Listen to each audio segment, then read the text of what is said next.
And like the Great Cross of Hendy, I'm alive. I don't know. Walter Bosley nabs me. I'm going to nab Jay Widener. Musical grab. Golden Coin 100. True to their name, grabbing that gold medal, the elephant in the room.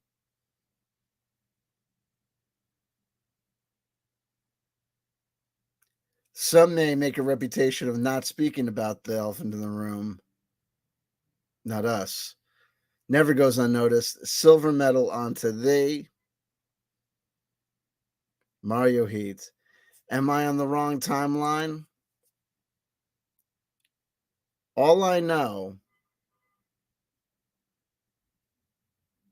if I'm on the timeline with you and it's the wrong I don't want to be right.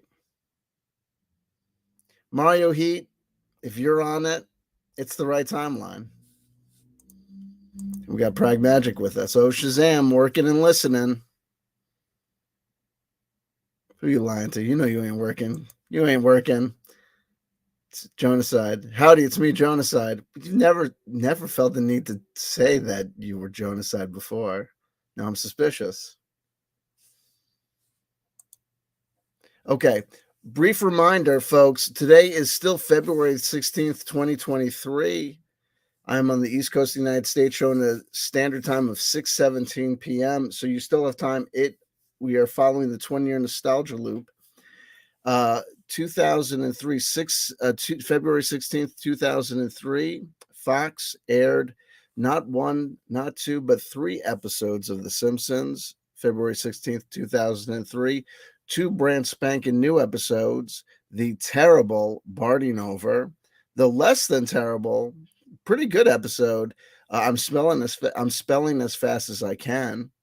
And a rerun of an earlier season 14 episode, My Strummer Vacation, how I spent my Strummer vacation, Homer Simpson at Rock and Roll Fantasy Camp. Ridiculous premise, decent laughs provided by the guest stars. So if you want to nail the 20-year nostalgia loop with the rest of the CW Chanter, Secret Space Program, Whistleblower School, Rejects, hey, next year. Well, Mario Heat, we'll get to that. Actually, it'll probably be longer than that. Let me get to that, Mario Heat. We'll talk about that.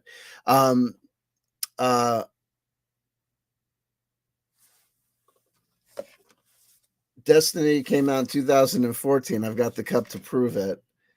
2014. There you go. It literally, no, it was 2014. So it will be on the 10-year nostalgia loop for Destiny next year. Mark Toronto, but Mario Heat, we're talking about nostalgia loops. We're standardizing things a little bit here, but I don't want to get too ahead of myself. But let's do this. I've got my people. I also see Mark Toronto, folks, but let me do this. Mario, I'm going to end with you. I'm going to shrink the live chat because I want to stay focused, because that actually brings up a good point. You know, what I've been doing kind of here is we've been kind of learning by doing. We've been unloading this meta RPG. We've been kind of I've almost been writing it with, not almost, I have been working out and kind of doing it, writing it, creating it, exploring it, making it with you guys in real time. And a lot of it just has had to do with, this was stuff that I was doing, have been doing myself personally, kind of a lot of it just as my esoteric practices with this kind of thing that I call chrono magic, this kind of self-hypnosis time travel thing. And then just wedding it to this, this reemerging, fascination with role-playing games and role-playing game culture. And kind of, bringing back the 20-year nostalgia loop that I explored on my earlier channels, and the notion of the live action role playing game, that we incorporated with the like kind of live art theater of the absurd, making fun of the Illuminati, so-called Illuminati whistleblowers and secret space program insiders that we were making fun of from the conspiracy theory communities.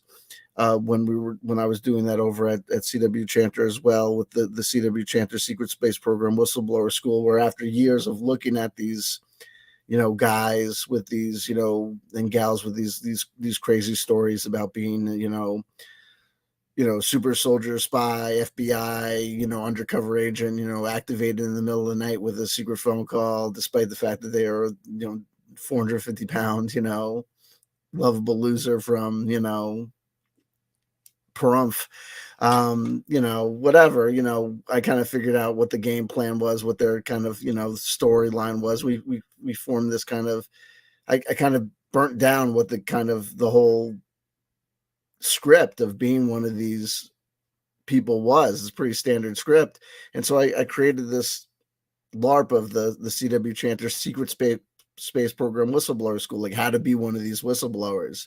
And then we incorporated, the 20 and back into that, and the 20-year nostalgia loop, time travel thing that I've been doing. Basically, over the years, I basically have just been taking little fascinating things, fascinations of myself, and just I've worked with them over the years to, do different little things, and that process has continued onto this channel, and with the role playing games, it naturally became part of it to resurge it and, reinvigorate it and gamify it. And that's kind of the process that you've been seeing happening. But because I was kind of doing it in real time, kind of working out the kinks with you, and plus it was based on stuff that I had a back history with, I was doing personally myself, and I've been doing for a long time. So it was stuff that I was very familiar with how it worked and how the concepts fit together, even though they were very esoteric and kind of strange concepts. I felt like I had a firm understanding of how they worked for me. But, it's often the thing that something that you feel as though you understand completely, like there's a big difference between doing something and teaching something. So it's often the case that a person will think, hey, Jay, there's a job opening for a professor in history or English or something, or someone's looking to be taught how to scuba dive. And a person will say, oh, gee, I've been scuba diving for years. I know the ins and outs of scuba diving, or I know the ins and outs of riding this truck or operating this piece of machinery in and out. I could teach my son. I could teach my sister. I could teach my significant other. I could teach my friend how to do this, no problem. And then they get out there into the field with their person, their supposed person they're going to teach, and they begin this process, and they hit this wall. And the wall is, there's a big difference between just doing something, executing actions in your head that you know how to do, and you know how all the pieces fit together, and you know how everything works. And there's a big difference between that and taking the time to articulate how those pieces break down into smaller constituent pieces, and instructing a person on how to do those little things and how to put those pieces back together. There's a difference between doing and teaching. The whole notion of those who do, and those who can't do, teach. You don't want that to be engender a system or create that sort of world, because you want a world that respects teachers, because teaching is damn difficult. It ain't easy to teach people things. It's a whole nother thing. You got to be able to do the thing itself, and then be able to teach it, and be able to teach it to different people who do different things and feel different things about different ways and understand things differently. It ain't easy. And I can tell you that because that's kind of what I ran into here, trying to explain these kind of esoteric concepts, how they worked, and trying to communicate that as I was kind of working out what they would kind of be. Man, we ended up with some kind of muddle, but it was a beautiful, glorious muddle. And I think a lot of it kind of came through, but we did kind of hit some points where people were asking questions, and we had a little bit of a kerfuffle. We had, a video that had to be taken down because not like a terrible altercation. We've been over that. We don't need to go into that. It wasn't that big a deal. It sounds worse when I describe it this way. Well, something funny happened today. I remember at one point we had a conversation, and I think it was like, Paul Just Live or something, I think was the person's name. I think I'm remembering the name correctly. And said like, oh, if you could just tell us, or have a PDF that explained things a little bit easier, maybe some of these confusions wouldn't happen. I basically said like, I don't know how to write these things down. Like, I don't know how these concepts would work, like how to write these things. I think these are unwritable. I think I said something that way. And I think that was a perception, and I don't think that was a reality. And so what happened kind of spontaneously today, honestly, was quite spontaneously, for whatever reason, while I was like kind of, it doesn't really matter what I was doing, uh, I just kind of started writing the spell generating rules, and some of the what I think, I guess, is some of the more esoteric rules. And this is funny because this is actually, if you look, this is actually, I talk about this. I started I started a notebook back, and I started keeping reference to the 20-year nostalgia loop stuff.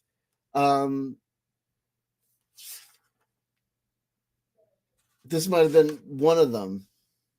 60s and the 80s, 70s and the 90s, 80s and the thousands, masters of the form, reasons and explanations, music, film, and video games. Yeah, I was gonna start it here. Vietnam movies, years in the Vietnam War, 1960, 196 blank to 197, movies and year missing in action. That's so I started writing down Vietnam movies. So yeah, so this was going to be a notebook for that, and then I stopped it, and then I retook it over for something else, for just journals. So that's good. That's interesting. Okay. Anyway, where was I?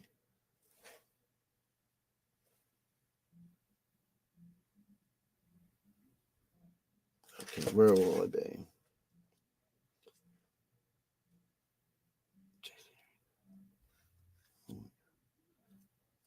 Oh, interesting. Oh wow. Oh wow. That's so interesting too. For theories of possible explanations. What is this? Nostalgia.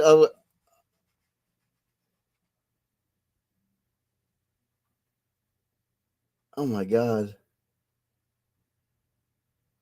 Oh my god, this would be like notes that I made on the nostalgia loop, like from like 2000, 2003. Nostalgia and intellectual property law, the idea, expression, distinction, and the black version film craze of the millennium. Simply changing the racial background of the characters, and tweaking cultural social references accordingly can change the content and context enough to make a virtual identical script street legal for copyright purposes. Oh, I guess I was wondering if there was a possible explanation for the nostalgia loop, being that like Hollywood was cynically just taking like old scripts and being like, we could just reuse them. Like honestly, like if we just reuse them and just change them like this way for a new audience, and we double whammy. And then nostalgia and psychology, Freud and the Return to the Womb, Vietnam, Rambo, refighting the conflict the right way. Oh my god, incredible. That's it. It's so funny. But what I wanted to do was I showed what I want. Here we go. I say here we go even before I'm there. Oh, so yeah, okay, so here we go. I wrote down this. Look, here we go. So basically what had happened was, in the morning, I have a standard practice where, I chant and I read a spiritual text every day. And, in addition to that, I always look at a tarot card and have a kind of standard journaling practice. It's a very simple journaling practice. It doesn't demand like a lot. That basically has to do with reflections on a tarot card and an oracle card or whatever. And just a journal entry. Whatever other notes, notations or other things that are prompted by whatever else I'm reading. So today, Thursday, February 16th, 2023, working towards a common goal that seems to come clear. Working towards a common goal, the answer seems to come clear to simplify. I had watched the 3 episodes of The Simpsons that had aired in 2003, the rerun of how I spent my Strummer vacation, Barding Over, and I'm spelling as fast as I can. I watched them this morning. I had time because I was waiting for someone at my apartment. And so I watched them, and then I took, was making my notes and stuff. And then, I was waiting with these workers, and I just started, doing this journal. And all of a sudden, like I wrote down that thing about simplifying, and all of a sudden I started just writing the following. One loop, the 20-year nostalgia loop. Though there are others, we are trying to concentrate our energy, and that is part of the thing. Maybe 40-year on the back end, reach around. One simplified set of directions and methodology for gathering spells. 1. See a trope, write it down. What is a trope? And what are they used for? 2. Don't forget the utility spells. Stop, go, where are we, etc. 3. Don't forget people, places, and things. And those are the types of spells, so I already started seeing like, it's not as complicated as I think. There's basically 3 types of spells. And I actually wrote them down 1, 2, 3, but I think I got them in reverse order of importance of how to teach people about them, leaving aside, and we also need to simplify things by leaving things apart. So where I'm going to go with this is that I've been, it's the meta art, the CW Chanter meta RPG, whether we call it the cute line of SSP, TTT, the meta RPG, secret space program, time travel technology, meta RPG. It has several constituent parts, and each of those constituent parts can be looked at and be blown up and experimented with almost seemingly endlessly. And because of that, I would be talking about each of these individual parts, but I would talk about each of these individual parts as if I was talking to someone else who had been studying this stuff for as long as I had been. And so I would talk about each of these parts, but it was like as if you were talking to Gary Gygax, but Gary Gygax was introducing you to basic D&D on day one. You're a 12-year-old kid, and Dungeons & Dragons hasn't even been published yet, and Gary Gygax is going to tell you about his ideas for basic D&D, but he's not going to make any distinction between telling you about basic D&D or his future ideas going off into the esoteric, far-flung adventures of the future 20 years out, of all the ramifications of what role-playing games can possibly be, or what they might be, even under the influence of advanced computer technology that hasn't even been invented yet. He's going to blow the kid's mind, right? He's got to figure out what the basic Dungeons & Dragons game is first, the first iteration. He's got to teach that. Once that is taught, then there can be an introduction of something else. Now, that, you know what I mean? And I think that's what hasn't happened, is that I'm basically coming in, and the professor is coming in. I'm basically saying, okay, guys, we're going to teach this Nuclear Physics 101 class by, you know what? Learning by doing. I'm building an atom bomb. I know you guys are like kids. We got advanced placement kids. They've given me some detention kids to look after. But fuck it. You know what? Life. If God didn't want you to be here, you wouldn't be here. I mean, I think there's a God, right? All I know is this. We got a nuclear bomb. It's going to blow up or it's not. Schrodinger's bomb. Fuck it. Julio, what do you think about life? I hate everything. You know what? Grab a hammer. Find something, hit something. Who knows? I don't know how that shit works, but do it. That's, maybe that's not how to do it. Maybe we need to simplify things, have a rule set, have, a competent instructor, and then instruct things, and standardize things. So the first thing is this, is that when I came in and basically what you need to know is my concept of the 20-year, this thing is built up in a series of layers. The first underlining principle of this is built on the concept of a 20-year nostalgia loop. That is that everything that's basically going on in culture today is a recycling and a repeat of exactly what was happening 20 years in the past. Pause. In the past, I introduced that concept. Over time, starting back in 2018 on my channel, I had been experimenting with and talking about the 20-year nostalgia loop, going all the way back to 2000. Obviously not on YouTube. I reintroduced the concept of the 20-year nostalgia loop on my earlier channel, CW Chanter, back in 2018, and we started using it and marrying it to this concept of this that we're going to introduce next, this kind of airsats time travel through self-hypnosis, where by immersing yourself in the media of a particular year, you would try to entrain your brain and go back to that year. And I married that to the concept of the 20-year nostalgia loop, saying that we would only listen to music, only read books, only read comics, only play video games from exactly 20 years ago, or borrowing that from earlier than 20 years ago, in order to kind of create this effect of bringing ourselves back to 20 years ago. And it was this whole, one of the arguments was, one of the selling points, one of the narrative story points was this notion of the 20-year nostalgia loop is being weaponized. We're using it. It's part of what makes it work. So underlining these concepts are these narrative structures of what makes it work. Now, over time, I kind of got out of and started questioning some of the esoteric things and some of the experimental things that I was into.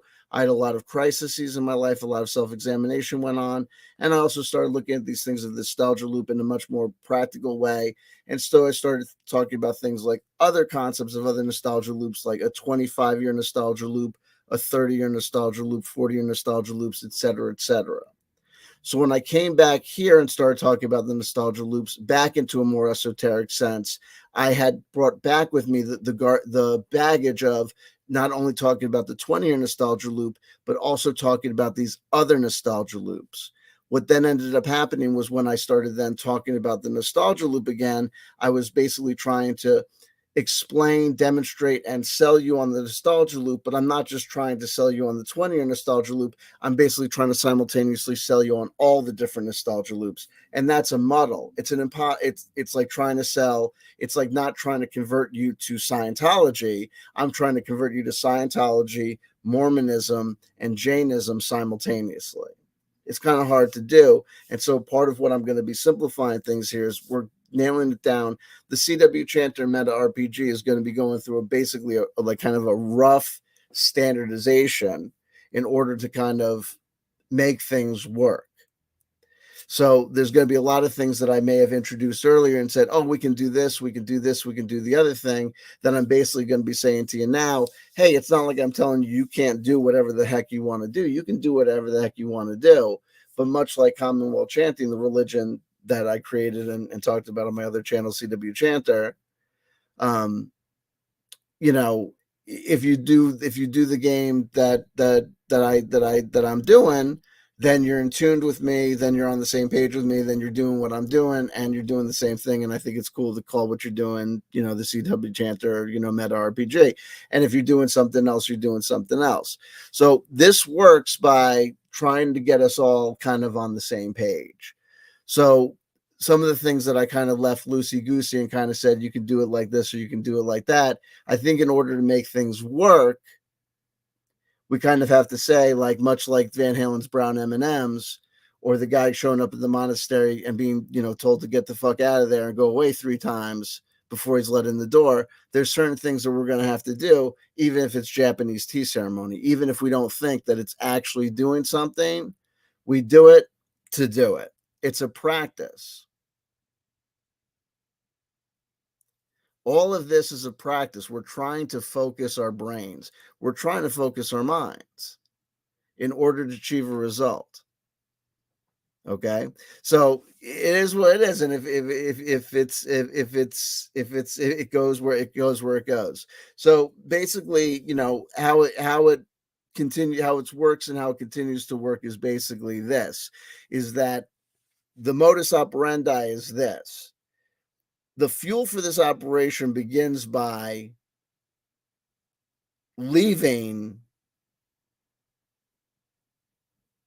reality, by not leaving reality. It's not a LARP. It's not a live action role playing game. We are not voluntarily saying that for this period of time, we are going to become a different person. We're going to change this space, and these people are going to voluntarily take this space and turn it into something else. We remain ourselves and we gamify the universe, the multiverse that we are in. We play here now.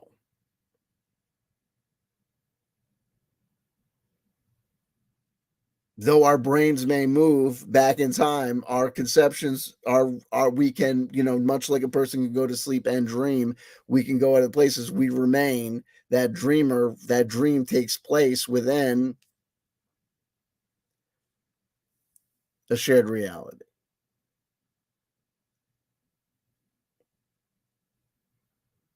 So there are indeed multiple nostalgia loops, and there might be indeed multiple nostalgia loops that people can weaponize in order to achieve the same processes that I utilize using the 20-year nostalgia loop. But because we want to achieve an extra special goal, and achieving an extra special goal requires extra special effort and maneuvers,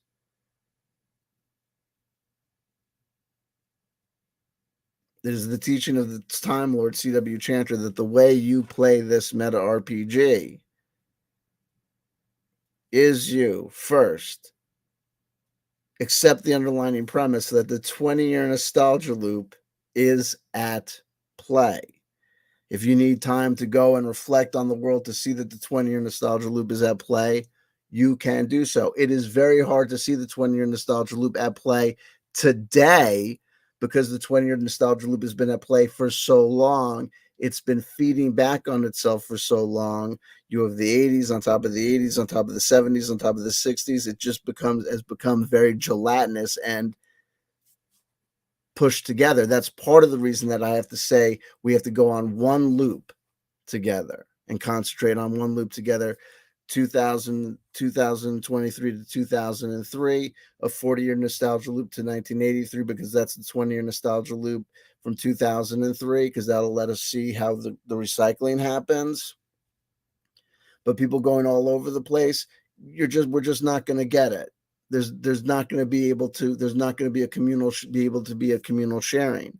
Also, that if it remains CW Chanter just doing the work, playing the game himself and just reporting to you what CW Chanter is playing, if you continue to see it like that, that's all you're going to see. You are going to see an observation, and you're going to see CW Chanter continue to become more esoteric to where you're at. And you will achieve nothing, you will see nothing, and it will make no sense to you. The only way to play and participate and see it from a player's perception and a player's perspective is to play. The only way to say, after a month of playing this game, I experienced nothing. There was no time dilation. There was no time travel effects. There was nothing whatsoever at all. I had no synchronicities, no extreme extraneous experiences. I achieved nothing, and so I abandoned it. The only way to do that is to actually do it. It is what it is. So there's one loop. It's a 20-year nostalgia loop. The way you begin this process is the first premise is you accept the premise that there's a 20-year nostalgia loop at play. That if you look around, you will see that what is going on in society is basically a repeat and a rehash of what was happening exactly 20 years ago. We can weaponize this 20-year nostalgia loop and utilize it to achieve an effect of time travel, time warpage, and time experimentation. We do this through a very simple process of media immersion. When, for example, listening to music, we would only listen to music from 20 years ago. So if it's 2023, we're trying to go back to 2003. I also want to say this, part of the reason why we're doing this is it's 2023. We have in the number 23 a certain esoteric history.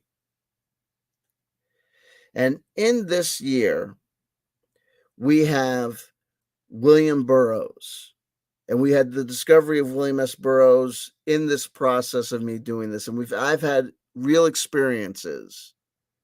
and we're going back from 2023 and we're going back to 20 years and we're going back to 2003, we have an opportunity from a marketing perspective to say certain things about these years and these numbers that we didn't have the opportunity to say last year, and we will not have an opportunity to say the year after.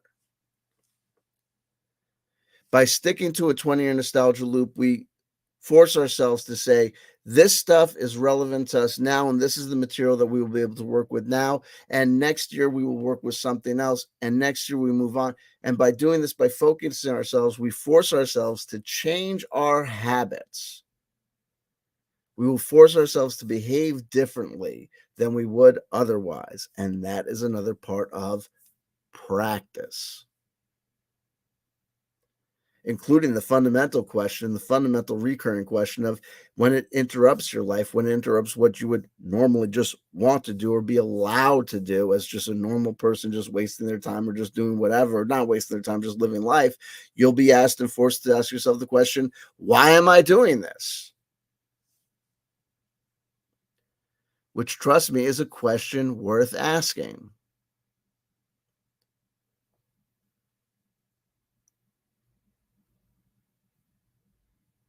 So we go back on the 20-year nostalgia. The first premise is that the 20-year nostalgia loop exists. If you need proof, if you need to be assuaged that, if you need, I'm not going to sell you on that. I'm not going to take this time, especially not now, to try and sell you on that point. If you need time to reflect on whether or not the 20-year nostalgia loop is real, go back and look from any movie from 2003 to yourself. How much of the 80s is prevalent here? How much of 1983 is present in this movie from 2003? C.W. Chandler says that things reflect things from 20 years earlier. Okay, go find a great movie from before 2010, any movie from before 2010 you love. Look at the year and say to yourself, look at Wikipedia. How many movies from that you can identify from 20 years before that are almost the exact same fucking movie?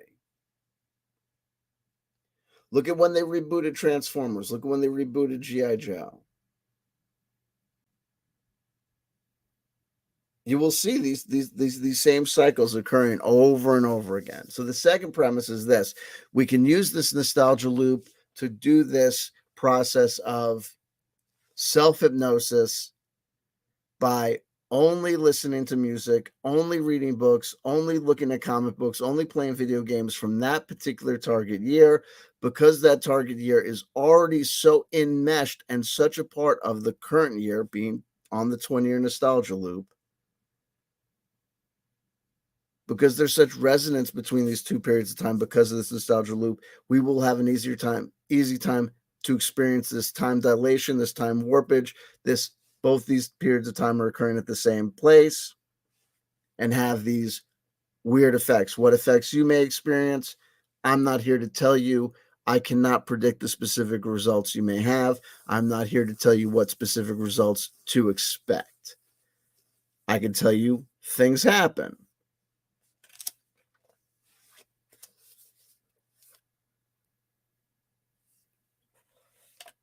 In this process of going back, we've been talking about playing games, video games, RPG video games, and also the traditional tabletop role-playing games within the context of this larger meta RPG. And we've explained that it's like you are playing these games as almost subsystems within this larger gaming experience.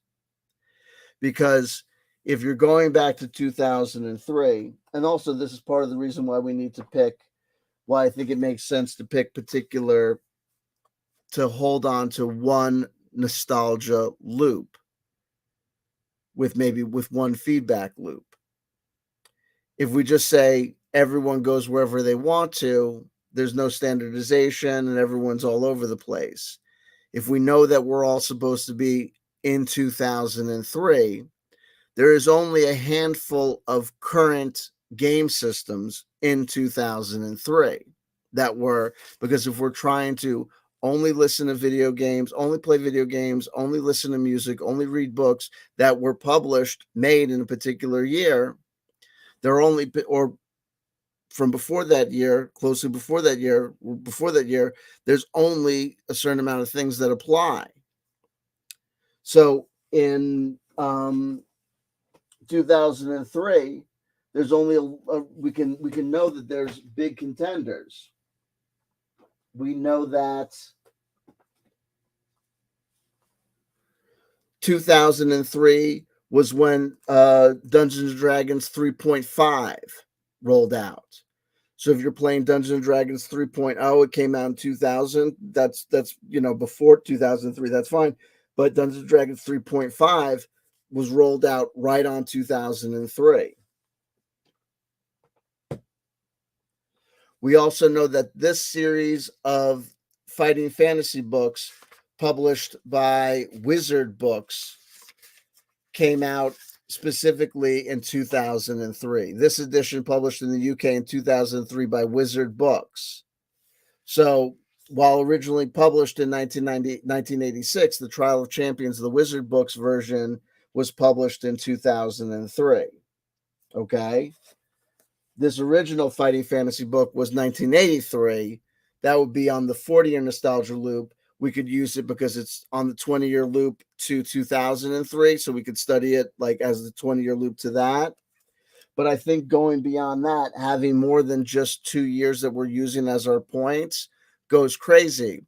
Because if we're saying, oh, we're going to, because I was doing 2013 on a 10-year loop, and then I was doing 2003 on the 20-year loop, and I was doing 1998 on a 25-year loop, and I was doing 1993 on a 30-year loop, and I was also saying, and you could do, books and stuff from that year or earlier. But then if I'm doing books or stuff from that year, if I'm listening to something from 1997, am I doing it on the 1998 loop from before then? But if I was just in 2003, am I listening to 1997 stuff, but on the 2003 loop? That's not all of a sudden you start making those exceptions and you're not on a diet. You're just a person who aspires to be on a diet. I also say hello to Gerald Yates, who I think has joined us, and Tim Fraven, and say hello to you too. So we simplify not in order to put people out in the rain, but in order to make sure that we have some sort of system that makes sense. Because when I noticed I was able to work with the fighting fantasy books, I noticed that it makes sense for us to be able to say, hey, if we have a standard series of systems that we can look at to know that people are kind of generally be able to look at, then it'll be easier for us to concentrate and say, okay, then people can work up a body of advice regarding these particular systems and how to work with them. Okay. So anyway, let me just do this. So having said that, so that was the first thing. So we're going back and just using one loop, the 20-year nostalgia loop. So we'll have going back 20 years and then the 20-year loop to that. That's that. So there's 2003 and 1983 are going to be the years that we're going to be working with moving forward. Okay. Now, look, this is just to say that those are the years that I'm going to be officially working with moving forward. That's not to say that if you work with other years that you're dead to me. It's just that I recommend that we all do this and get on the same page if you want something to happen. People, I recommend that you get involved and you help make things happen. That we stop sitting on our asses, that we actually, that we kick it up a notch collectively. That's what I say, that we should do it.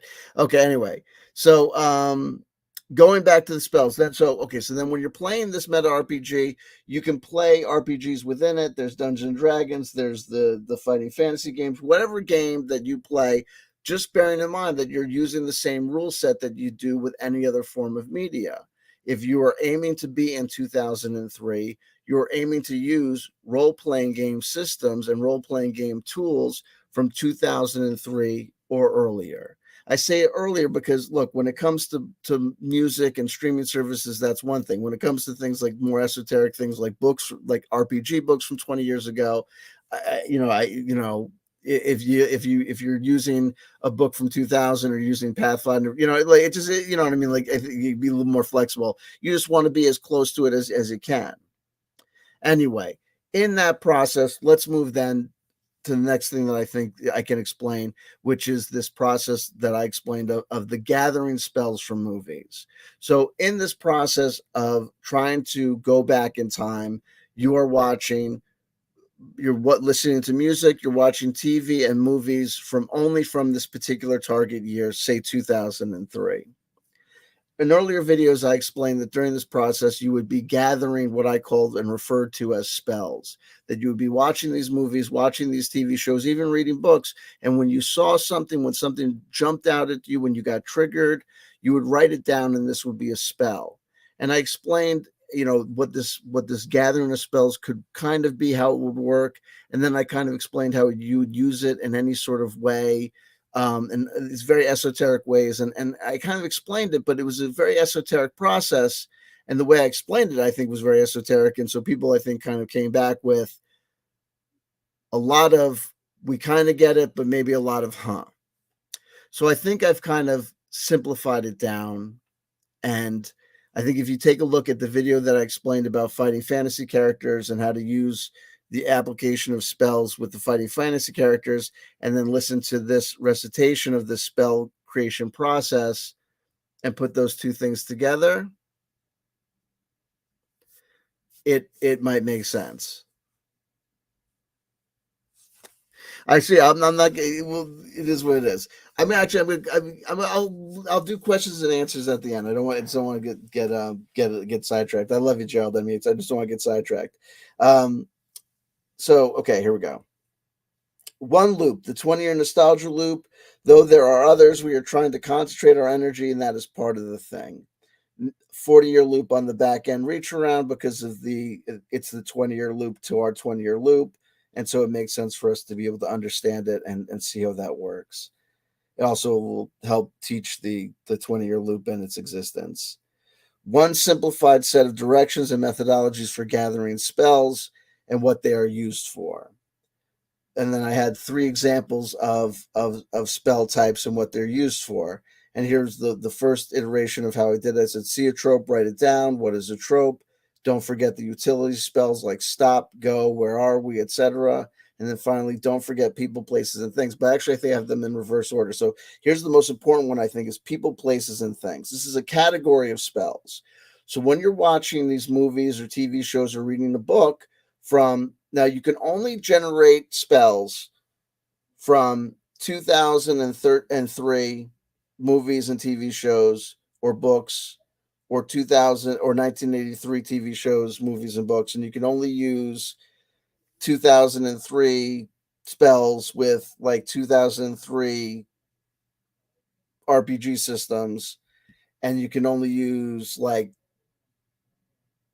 1983 stuff with like 1983 stuff. You got to keep like with like. Just it's a rule. Trust me. So when you're watching these movies, people, places, and things is like you see something that is cool, like, or like a tank or something. You can write down you could write down as simply as possible as tank or whatever. People, places, and things. These spells will be used by you and or your time agent. That'll be explained later. It's like your characters, like you generate in the role playing games. In your CW Chanter, Secret Space Program, Whistleblower School, Crazy Little Pocket Dimension of 20 years ago today, and or deal with stuff in said pocket dimension, and or realities, not that other means of replication are barred to you or them. Oh, people, places, and things. These spells will be used by you and or your time agent to replicate stuff via chrono magic in your little pocket dimension, or deal with stuff in said pocket dimension and or other realities, not that other means of replication are barred to you. So like you see things like zombie horde, and you zombie horde, so you write down zombie horde. People, places, and things. Miami, oh, or boardwalk, or abandoned shack, or you see something that looks really cool, or like awesome tugboat, or like bitchin' motorcycle, or like cool trans. You see something you like, awesome gun, like killer clown, whatever it is. You see something, a person, a place, or a thing that you think is boss. However you describe it, however you want to capture it, you write it down. A spell is not like really basically a sentence, no longer than a sentence, really. You write it down. and use that spell because you're going to use that spell to replicate things in your like little like your pocket dimension. You know what I mean? So it's like bitch and motorcycle, or like zombie horde. If you have a spell zombie horde, you can use it to generate a zombie horde, or it can be used as zombie horde approaches. You can use like a spell like use zombie horde like to in case of zombie horde, like it's anti-zombie horde for whatever reason. You can use a spell for anything. Okay, number 2, don't forget the utility spells. These spells are how you and or your time agent, to be explained later, use chrono magic to quote unquote do things. So people, places, and things spells are how you replicate things or generate things to put in your dimension, right? Or your area. Utility spells are those things that you use chrono magic to do things, okay? And or check the baseline nature of the current reality, or divine with an oracle, or pertain to any similar act in your dimension or reality. Okay, so these are things like like what time is it? Like is a utility spell, right? Because you're around, you're figuring out like you and your buddies are in some sort of area of play, and all meta RPG play is co-op. There's only one to be considered, like if you would consider anybody a DM, it would be me. I'm the Time Lord. There's only one Time Lord, and it's CW Chanter. That's just the way it goes. Everyone else is just co-op player. That's fine. It'll be okay. So any sort of play experience is by default co-op. So if you guys are out there and you're hanging out and you're doing your thing, you're like, what the heck's going on here? What's the nature of this reality? You could use a spell. Like if someone had like, where are we? You could cast that and be like, divine the results. You cast that and people are like, well, who would tell you? You tell you. Like, this is not a game for people who need to be told what to do, right? If you are not kind of like, here's the thing. You may consider yourself a free and independent thinker, right? You may think of yourself as kind of being a pretty smart person.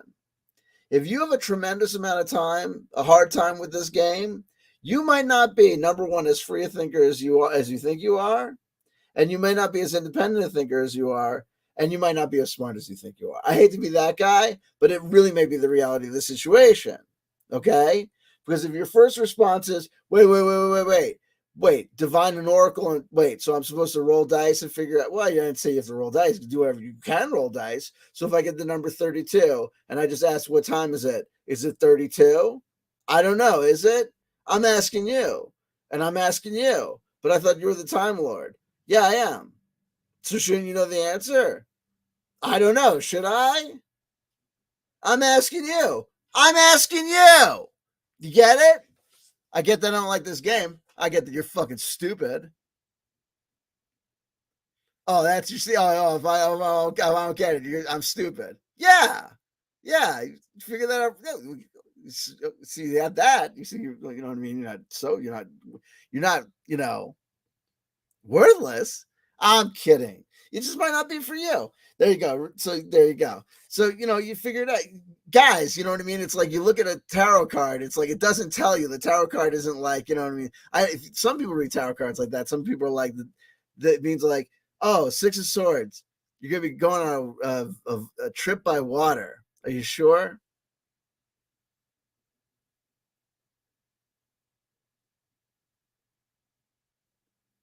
For the number of times that the 6 of Swords have been coming up, considering the amount of times that like the people have been traveling less by water, I think we should have a grand council of tarot card readers to be like, you might travel by air, right? Sword looks like a plane. Hey, Nostradamus, Tarotadamus, note to self, I figured it out. Number 3, see a trope, write it down. This is our catch-all extra category for extremely immortal, memorable scenes or pieces of dialogue, unbelievable, wacky moments, or beautiful scenes. Feel free to be as descriptive or as loose with your language as you desire, but spells are about a sentence long. Leaving punctuation out leaves things open for interpretation later on. You don't need to decide at the time of reading of recording what it will do. These wildcard spells will be the well that we often pull from to get our most interesting add-ons to traditional RPG attributes or ability scores or character trait categories. It will also absolutely provide endless surprise as the possible interpretation of these once moments unfold again with anticipated but unknown results as these spells are deployed by you or your time agents to make some observable change happen in the yada, yada, yada. That's like the pocket dimension. The ultimate question as to why one would want to engage in this activity is left up to the player. Use of spells in PC RPG character generation. Spells are picked and assigned to attributes and questions. Like, like we were talking about the fighting fantasy character just has 3 basic stats: skill, stamina, and luck. I said you could break that down into that which they do, the skill stat, their ability to act in the world, the stamina stat, their physical presence, their body, that which is injured and hurt, which loses points, and their luck, kind of like they're that which they're extra umpapa, that which they can do that no one else can do, but they're undescribable something, that which can almost not be put into words. And I said, looking at these spells and these, you can look at them and look at those kind of stats and kind of like take these spells and put them on those stats. And it'll let narrative emerge. Listen to this. The ultimate, use of spells. So spells are picked and assigned to attributes and questions. The power and effect of the stat in question is reckoned, reasoned, and recorded as per the standard rules of the system being used and or being experienced by the player and or the various avatars. So when we're doing the fighting fantasy characters, we would still roll, luck, stamina, and skill as per the normal rules. We would just know and understand that in addition to that, they would have these extra spell language attached to that, which would bring forth these effects. A numerical value, demarcating the understandable power level in relation to other people, places, things, effects, thoughts, phenomena, and ephemera in the yada yada may be assigned to the assigned meta RPG level spell if this helps the participant experience the events unfolding. Like if you cast one of these meta RPG spells, like if you need to roll two D10s to get a D100 score, to get a percentile score, 1 to 100, to figure out the level of the spell, or just even when you're assigning it to RPG characters, if you want to roll a 1 through 100 or whatever, what D20 and say 1 through 20, just to have some sort of understanding of how powerful that spell that's been attached to that assigned characteristic is, or how powerful that spell that you're casting on some enemy is. If you feel the need to have some sort of, if you need a number. See, my system, it's all concept. The mechanics are conceptual, right? But it's not a storytelling game. There are mechanics, but the mechanics are all conceptual. So it sucks. Do not worry about creating the character. Okay, the participant may assign meta level spells to any slot or space available on the character sheet or item option lookup table. You know what I mean? It doesn't just have to be if you're looking at a D&D character, you don't have to worry about just assigning these meta spells that you get from the films or the TVs or the books. You don't just have to put them to constitution or strength. You could put them to a feat or, a trait or a characteristic, or if a system like a Dark Eye from Germany from 2003 has, advantages or disadvantages or skills, you could put them there too and let the thing unfold. The participant may assign meta level spells to any slot or space available to any character sheet or item option lookup table. So that goes on with characters, or with if you're making or crafting an item, and allow the imagined, perceived narrative special effects to come to the surface and be alive freely. Do not worry about creating a character that's OP or overpowered. Do not worry about creating a balanced character or balancing your character. This is not a balanced game because it aims to replicate the multiverse, and the multiverse is not balanced. There you go. That's what I have so far.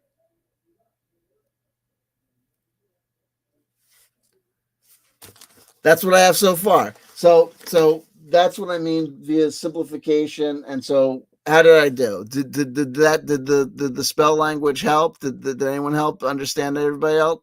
Let me go this. Let me see. I'm gonna go. The live chat wasn't so nuts, so I think I can go through the live chat and see if we've got any questions.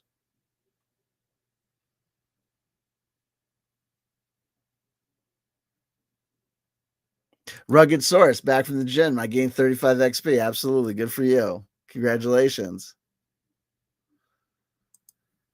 It ain't easy being cheesy, Chester Cheetah. It ain't easy being cheesy, but it goes down easy if it's cheesy.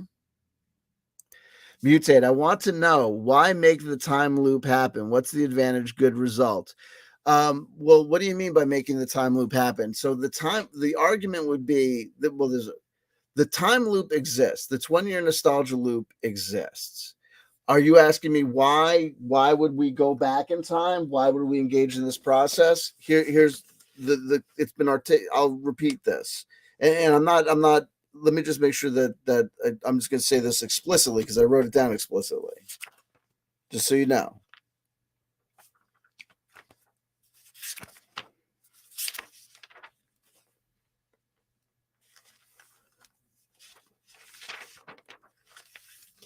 The ultimate question as to why one would want to engage in this activity is left up to the player.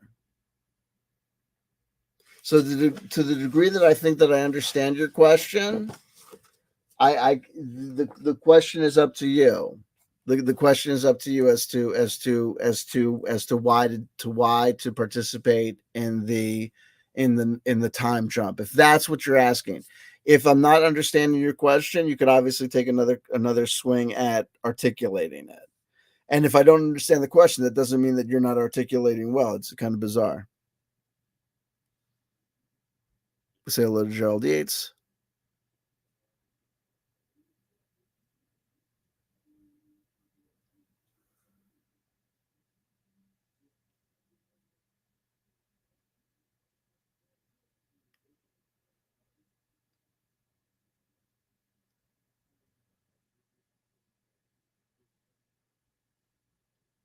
Okay. So, how could the music of the spheres play out in all this? And I guess Pythagorean's conception of the music of the spheres. The music of the spheres is happening all the time. I think that's something that would be something else.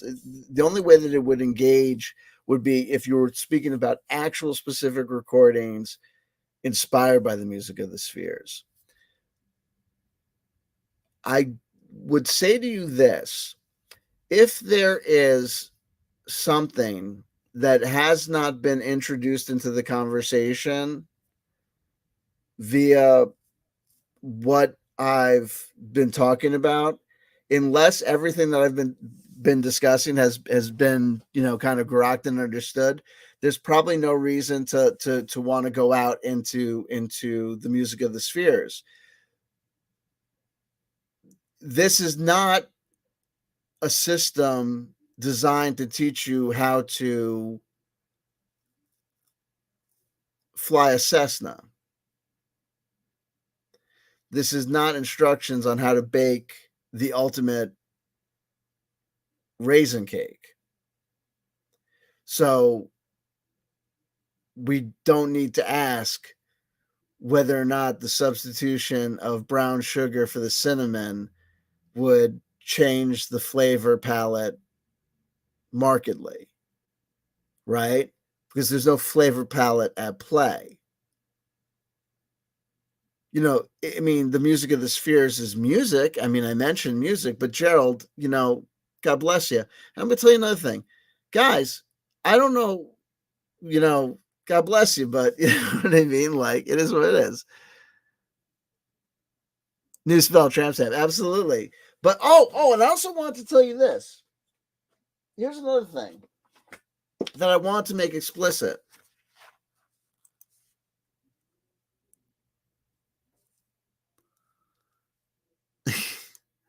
Hey man, hey, listen, based on your conversation earlier in the live chat, if you guys are starving, you got no one to blame but yourselves. Okay? There you go. CW Shanter, will Time Loop jump and help me with my incredible weight gain? No. Neither will going to Fish concerts.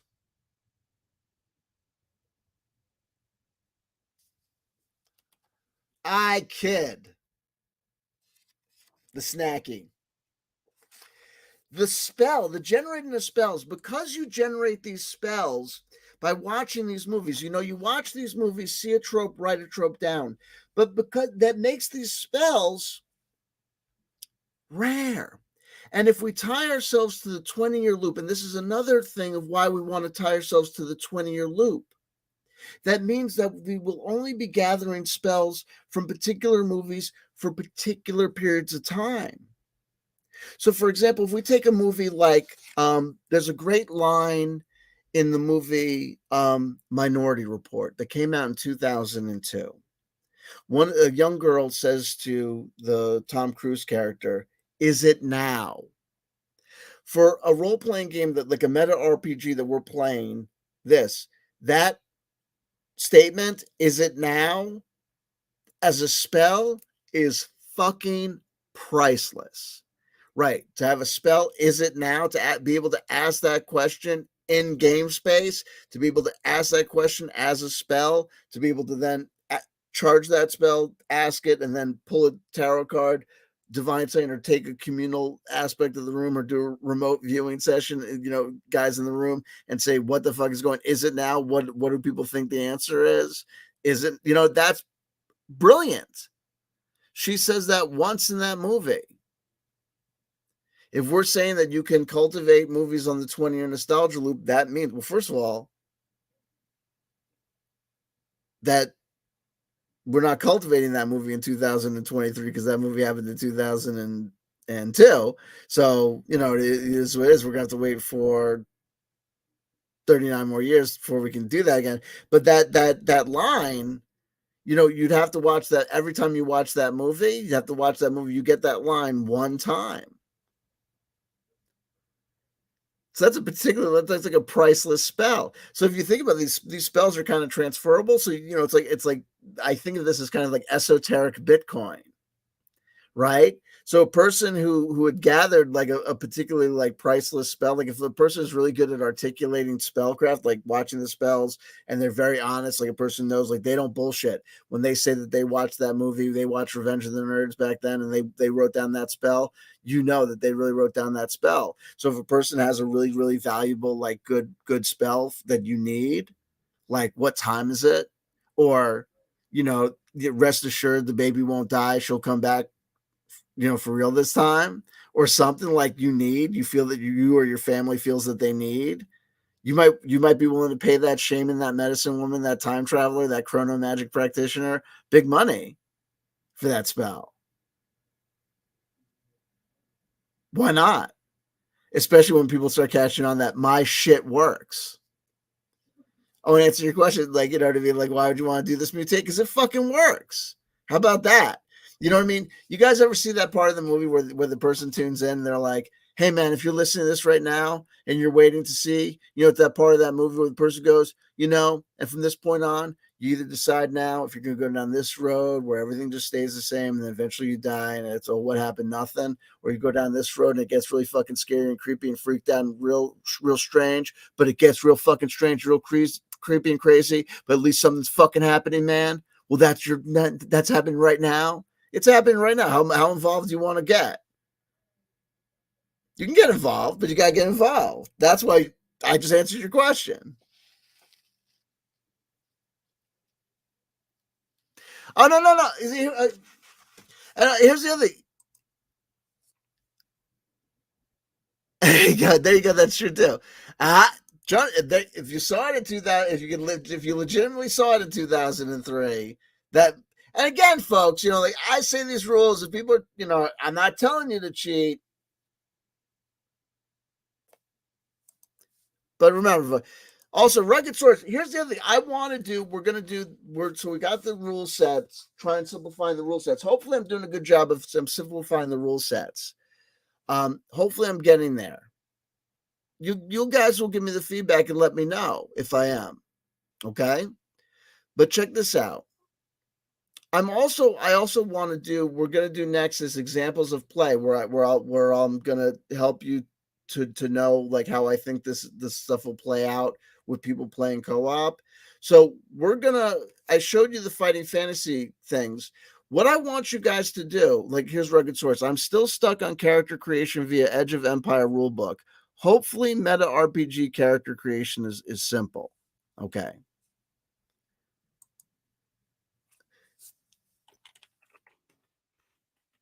I think I know this one. Okay, let's see.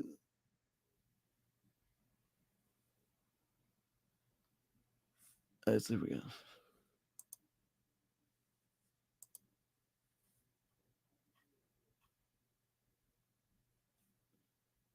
Oh, okay. So here's what you want to do. Here's how I can help you. Hold on, wait. So you're doing great.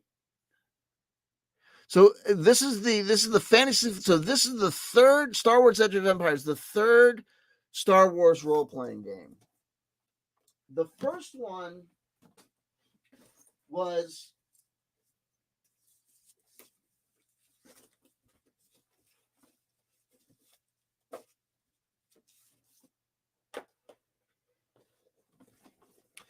the West End Games D6. Okay. I think this is the second revised version of the rule book. This is from 1996. Okay. This is run on was known as their D6 system that is now free. Okay. It's called Open D6 now. So if you do a search online for Open D6, you can get the rule set. You can also, I can tell you this, rugged source, you can find the PDF of the original West End games like pretty much everywhere. So if you don't mind working with PDFs, the character creation for the D6 systems is supposed to be a little is easier. Also, and then here's another one from here's Men in Black from 1997. I know we're talking about we're good. Here's another D6 system game. And then whatchamacallit? I brought the other one to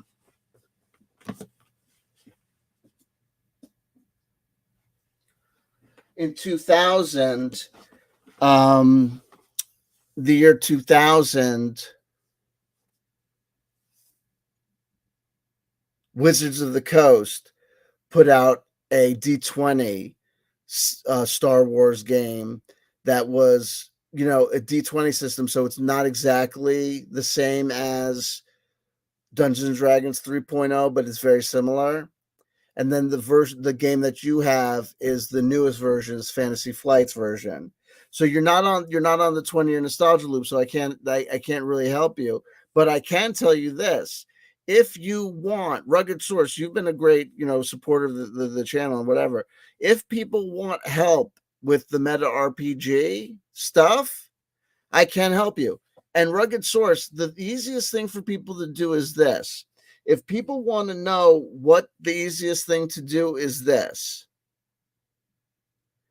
start with spell generating. If people start watching stuff on the 20-year nostalgia loop in order to try and do it, they can start playing the meta RPG. If you start generating spells and review my last video where I talk about the Trial of Champions and I talk about the fighting fantasy rules, character generating rules, you will see that you can start thinking about how to generate a character using these rules. The skill stat is a 1d6 plus 6. So you roll a 6-sided die and add 6. You'll get a stat between 7 and 12. The skill is what a person does. Operating a sword, manipulating things with their hands. Think about it, actions being taken in the world. Stamina is going to be a score between 14 and 24. That's you roll 2d6, two six-sided dice, and add 12 to that. So you're going to get a stamina score between 14 and 24. Those are your hit points. Every time you lose a fight, every time you get hit, you're going to lose either 2 points or 1 point, whether or not you use luck, or 3 points, depending on whether you lose luck and loss or whatever. So those are your hit points. That's your body. So you can think of that as your body. And then your luck is going to be generated just like your skill score, like it's going to be between 7 and 12, because it's 1d6 plus 6. Okay. And here are the rules for combat. You roll 2d6 and you add your skill stat, and that's your attack strength. And you would do the same for the enemy. And if you were playing a fighting fantasy book, it would tell you what the skill of your enemy was. So you'd roll 2d6 and you add it to the enemy. And whoever has the greater number wins. The loser would suffer -2 points off their stamina score. If you were the loser and you want to use your luck, you could use your luck. You'd test your luck. You'd roll 2d6. If you got your current luck score or lower, it's a roll under system. Your current luck score or lower, you would be able to suffer only 1 point of damage instead of 2 if you got hit. However, if you lost that skill, that contest, you would lose 3 points. So if you tried to avoid damage by using luck, but you flubbed the luck roll, you would lose more health rather than less. If you win the battle and you want to cause more damage using luck, you can double down. You can roll test your luck, and if you're successful, you do 4 points of damage instead of 2, so you do double damage. But if you blow that luck roll, you would do 1 point of damage instead of 2, so you'd run the risk of doing less damage. And every time you use luck, you would subtract 1 from luck. That's if you were playing in the game book and had a system to replenish the luck, or if you're playing outside of the world or whatever. And you could use this. I think you'd use this. I want to use this for PvP. I want to use this so we can get like Tequila. What do we get? We get Tequila Sunrise, right? We get a character based on Tequila Sunrise, and we could put them in the squared circle with a character based on Lethal Weapon. That's what I'm talking about. Let's get a character based on Willow, and let's get him fighting a character based on Risky Business. That's what I'm talking about. Hey, let's get a character based on, tropes pulled from, movie Violations, and let them square off against, Police Academy. Now, I'm using movies that are not based on, from 2003, because I can't think of any movies from 2003, but you get the picture. So if you're having trouble with character generation from Empire, The Edge of Empire, dude, Rugged Source, watch movies from 2003 and generate spells. Do that. And then fuck around with thinking of what spells you would assign to just attach to skill, stamina, or luck. And then generate the skills, stamina, and luck score just like you would otherwise.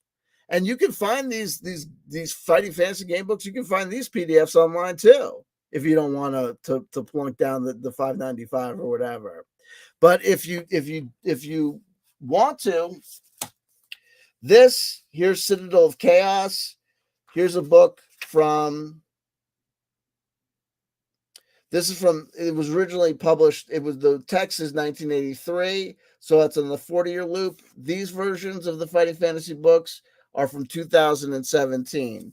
So it's the Wizard books that are a little bit more expensive. Some of them are more. It depends on how you find them. These are from the UK.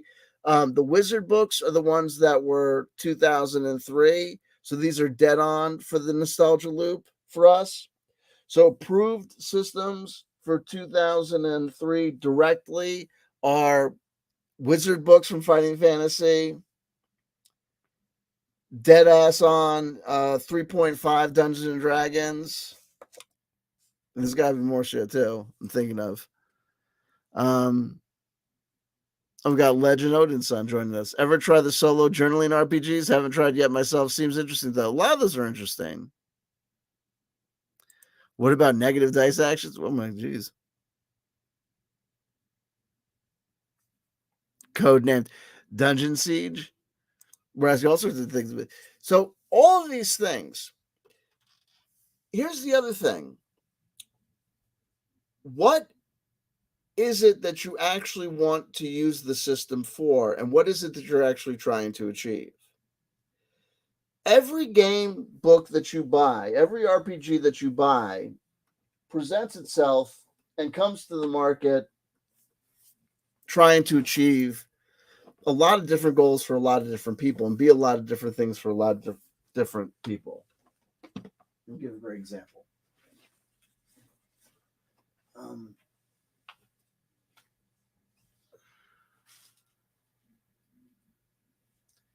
Trying to find a particular book from 2003 that I was working with today. Okay, here we go. Okay. Here's The Dark Eye from 2003. It is a very, what we would call, a crunchy system. Rugged source. If you were having experience with a character creation system that was giving you a hard time, I don't know what the system is for that Fantasy Flight game for Star Wars, but The Dark Eye is one of these systems that's considered kind of nuts. It is crunchy as all get out.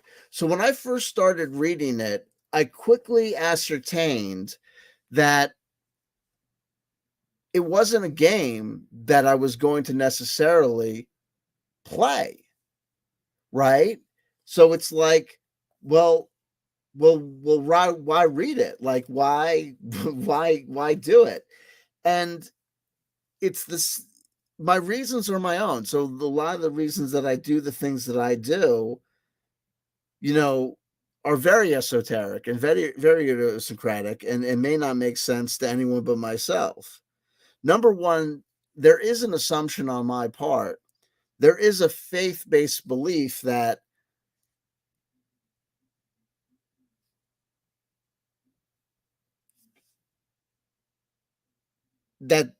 common experiences connect and bind us.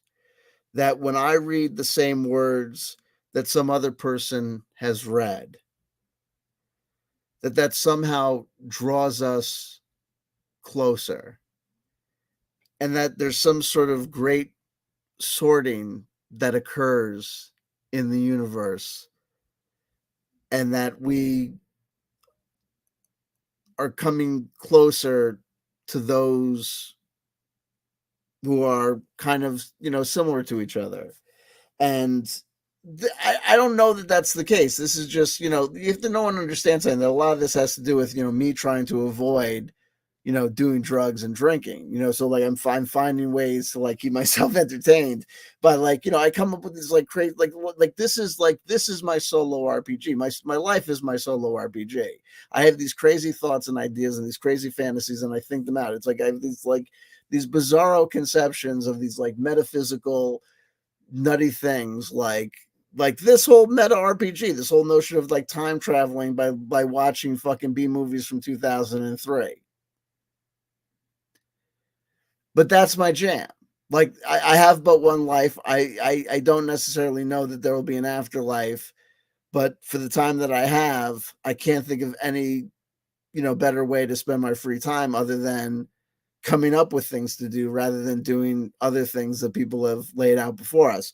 So you could take the book as written, or you can understand it as an invitation to do with it what thou wilt, to do your own thing with it. So even though there's a ton of stuff here that I'm not going to use, you know what I mean? I'm not going to play the game as written. It's not necessary for me to understand the absolute intricacies of the mechanics of, how age, affects, the reduction of a person's, constitution score over a 30-year lifespan. I don't need to make sure that I have that committed to memory, because the fact of the matter is that I do not plan on running a hardcore game, a campaign of The Dark Eye. I plan on experiencing, what the dark eye is. I plan on experiencing. It's very unique. It's a completely different gaming, obviously a different gaming culture. It's as old as Dungeons and Dragons, but it's as German as Dungeons and Dragons is clearly American. If you read The Dark Eye, it's translated into English. My God, you can tell that these people are from some other place. There's like this absolute. I mean, I have no idea how these archetypes. I don't know if it's because I'm culturally enslaved to the notion of a fighter, a cleric, a mage, or whatever. But I mean, like, I have no idea like how some of these archetypes are supposed to interact with each other, like organically as part. Like, how are they getting together? How are they hanging out? Like what the fuck is the village idiot doing with the juggler and the emperor's messenger? In a dungeon. Like, what the fuck's going on? Like, and the conceptions, like, they're not even like it's like reverse dungeon crawl. Like, they're like, all they do is like everyone's got skills in chess, like in board games and shit. And like, what the fuck? Like, in the darning of socks for 10 points. Like, what the? It's insane. But I get out of it what I get out of it. I get out of it different things. Things occur to me. Also, reading it, I am doing time work. What do I mean by that? The meta RPG is an RPG. The assignment is to look at things from 2003. I look at something from 2003. I mark it off in my little book. I roll dice. I award myself little points. It's fun.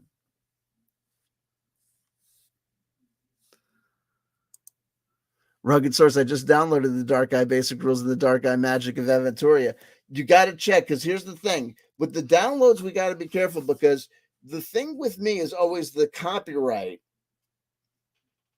So this is the copyright 2003, first printing 2003, published by FanPro. The PDFs are great, but you got to be careful with. I like PDFs that are scans of actual older books. But it's just the particular way that I do it. But mostly my reliance on physical items is really based on a paranoia about wanting to make sure that I'm actually looking at something from an actually particular year.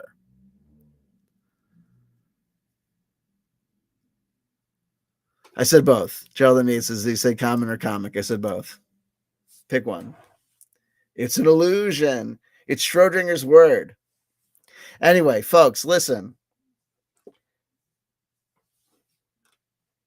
We have time. We have time to give time. I hope that my big thing, my agenda was really the hope that I would do better with the explaining of the spells, the explaining of the generating of the spells, the explaining of how the spells work, and how they're generated and their kind of categories. Hopefully that happened. Hopefully that worked. I'm going to assume that it did, or that we're better off than we were to begin with.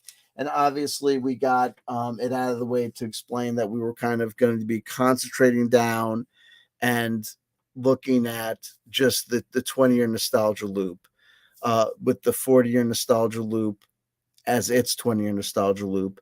And we were going to do that, not to say that any of the other stuff that we had talked about with other nostalgia loops wasn't true or didn't exist, but simply because if we're going to try and communicate something, if we're going to try and get something done, we have to make certain practical considerations. We have to try to win. You know what I mean? And I think the best way to do that is to simplify these esoteric things as much as possible, and therefore not try to tell people about nostalgia loops, especially if that nostalgia loop theory is going to be part and parcel of an overarching structure that involves other things that are equally as complicated. If even the 20-year nostalgia loop itself, by itself, would need to be established, explained, kind of sold, tell people about it, kind of give examples of it. It doesn't help to make that case, if at the same time you're making the case for that critical thing, that you're also making cases for all these other loops around it. And then you spend X amount of time devoted to that, it just blows everything kind of nuts, I think. So I think we're simplifying now. Hopefully the simplification process moves forward and it helps. Also, I would tell people that if people want help from me in regards to role-playing games or how to apply these meta RPGs to specific role-playing games, I want to help. And I'm down for that. And so giving examples of play. So if people want to play with me or be involved in a like a gaming session, if people are down for that, that'd be great. I think the first steps that I would open us up for that is this. Make a commitment if you can. If you would like to participate with me in a meta RPG let's play, I would say the following. What I would ask for anyone who wants to participate in a meta RPG let's play with me, let's ask the following. It's February 16th. It's a Thursday. Let's go for also this. Babylon 5 Day is coming up. We're going to do something special for Babylon 5 Day. And when Babylon 5 Day comes up, I'm going to be, hopefully I'm going to have like the rules kind of set. So I'll be able to kind of, roll it out for you.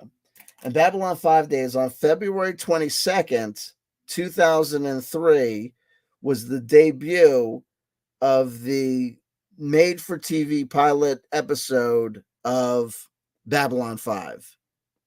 That's when it debuted. So we are going to want to watch that all together on the Nostalgia Loop, watching on February 22nd, 2023, what originally aired on February 22nd, 2003, the first episode of Babylon 5. And hopefully then I will also be able to roll out for you the complete kind of will be the first iteration of like kind of the rules, which hopefully I'm did most of. Anyway, yada. So there's that. Yada. Oh, last thing on the Nostalgia Loop. This is interesting. Kind of, maybe. Oh, shit. Where are they all? Oh, here they are. Jesus. I was just talking to Keats today. This is nuts. England's Hidden Reverse by David Keenan. This was about the Current 93, Throbbing Gristle. This is about the early experimental industrial, dark industrial music scene based on exclusive interviews and unprecedented access to all three bands. Coil, Current 93, Nurse with Wound, A Secret History of the Esoteric Underground. When was it first published? Based on exclusive interviews and unprecedented access to all three bands' personal archives, this is the first definitive biography of Coil, Current 93, and Nurse with Wound. Together, the genre-defining bands and their circles represent the English underground in all its cultural, artistic, and sexual variety. Over nearly 4 decades, the three intertwined groups have maintained a symbiotic yet uneasy relationship with the mainstream and popular culture, even as their beliefs and practices have repelled them from it. Theirs is a clandestine scene whose work accents the many occulted peculiarities of Englishness that flow through generations of outsiders, channeling personalities as diverse as Aleister Crowley, Mr. James, Joe Orton, Bjork, and Mark Almond. The story of this hidden reverse has necessarily remained secret until now. When was it first published? 2003. Facing the Other Way, the story of 4 AD by Martin Aston. Published 2003. Dave Thompson's The Industrial Revolution. Originally published 1993. 10th anniversary edition. Or 20th anniversary edition. 2013.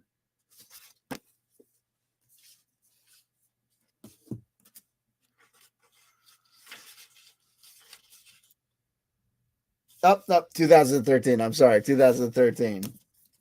So all these things are coming back. All these things are coming back. And they come back on these cycles. So there you go.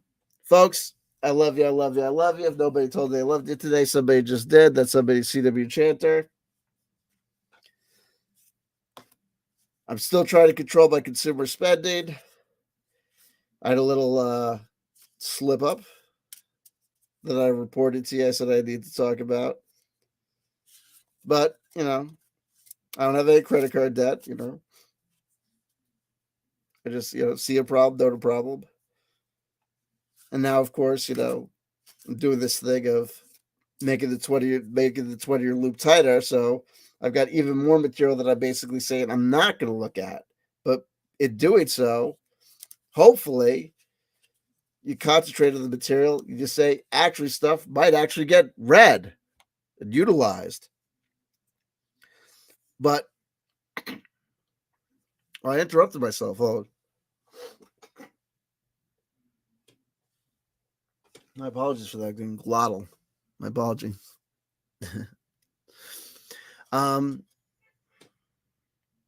If you wanted to do a let's play with me, or if you wanted to play this game with me, the best thing for you to do is commit to this next week being on the 2003 nostalgia loop.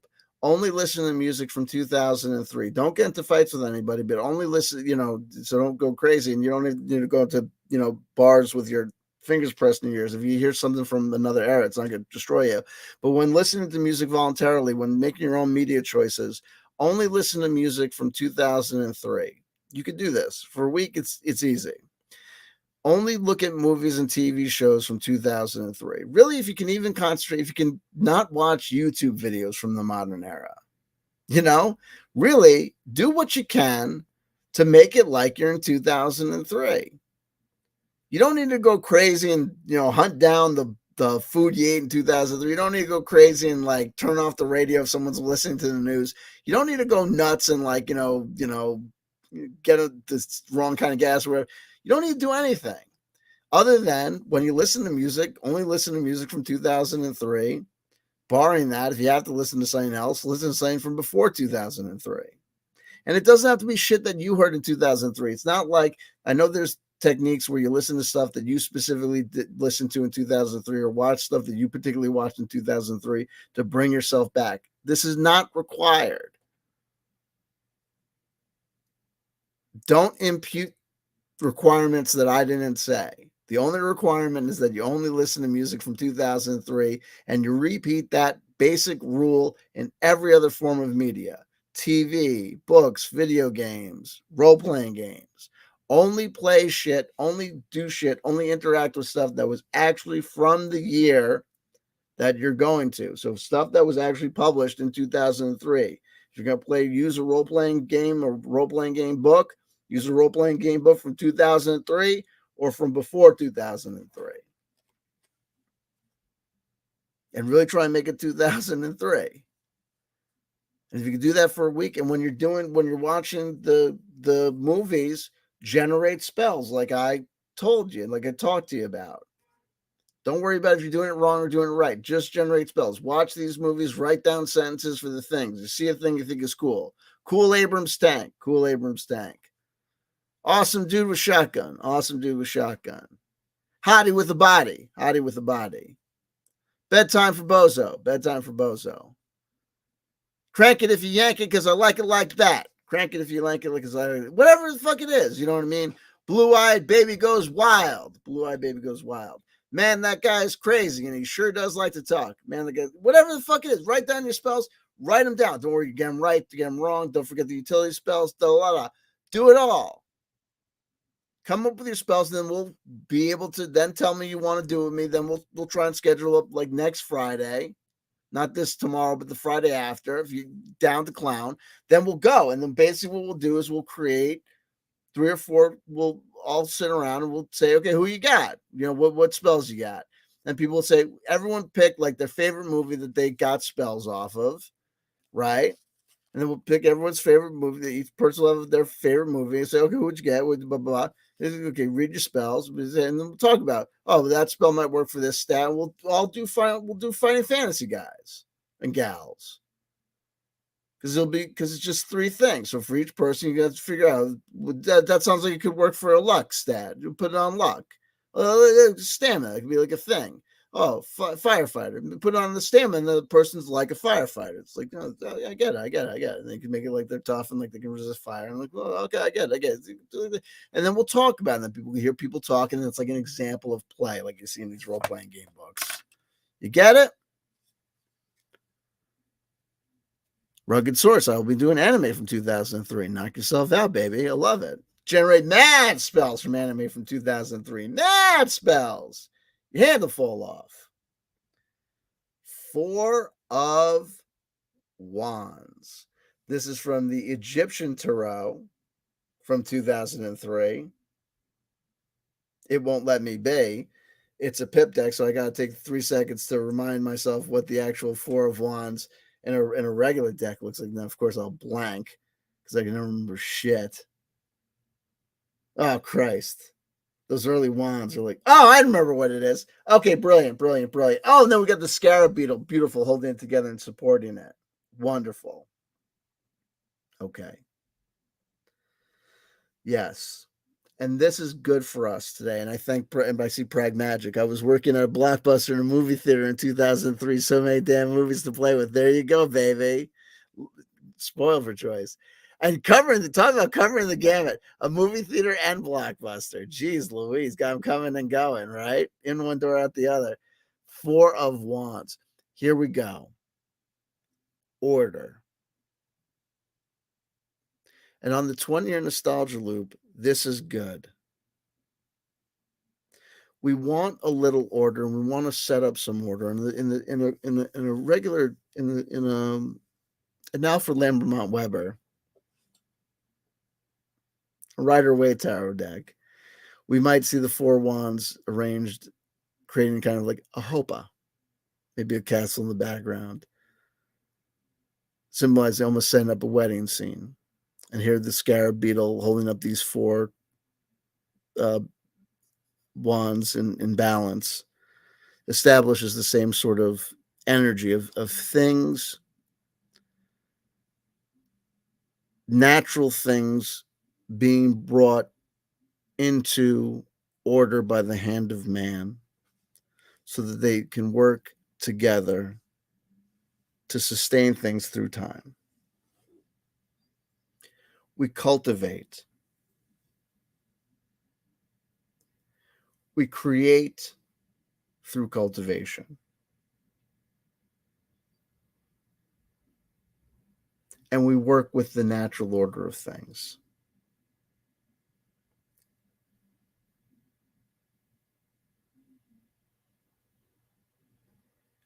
When I settle upon the 20-year nostalgia loop and I say we're simplifying this and we're coming and we're simplifying and we're settling and we're coming down to this,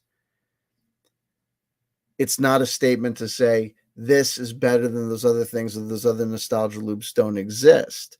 It's to say the natural order of things is to favor the simple message being communicated over time versus the overly complex.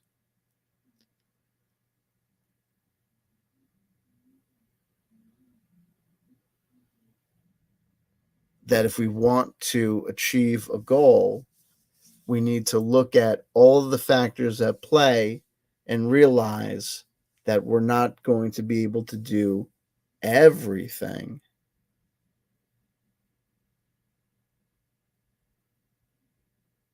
So we're going to have to make judicious choices about what we can do. And some sacrifices will have to be made. We're going to have to trim the trees, and we're going to actually have to cut the living trees and the saplings down in order to create the wedding bough, in order to create this natural, beautiful thing, which we may construct and make a permanent monument, we still must render what was naturally growing and was headed to grow towards something else. We must stop it and say no, and cultivate and make certain choices that say, by their very nature, in order to do X, we are choosing to say not Y and not Z. Such is the nature of the game. Such is the nature of life. We figure things out as we go along. We make moves. We make maneuvers. Everything can make sense. Everything does make sense.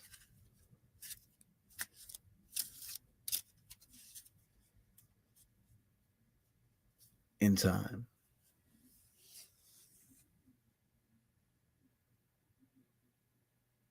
Gerald M. Yates, I have no idea what's going on with you, baby. But whatever it is, God bless it. God bless you. God has blessed you. May the Lord, may the ladies of the universe bless and keep you all. And we keep on keeping on. Any questions or concerns for me, feel free to leave them in the comment section below. My advice here is we're going to, if we're aiming for next, not tomorrow, but the next Friday, to try and see if we can do a play session together, or do some character creation together using the Fighting Fantasy rules. The first step would be having people generate some spells that they could work with for character creation and for experimentation in some sort of play experience. So watch movies, watch TV shows from 2003. Try and do, if you want to participate and play, try and really do the 2003 time jump experiment. Only listen to music from 2003. Only read books from 2003. Only watch movies and TV from 2003. You'll see what I mean. You will. Here's Codename saying the best way to predict the future is to create it. Possibly. Do you have a girlfriend?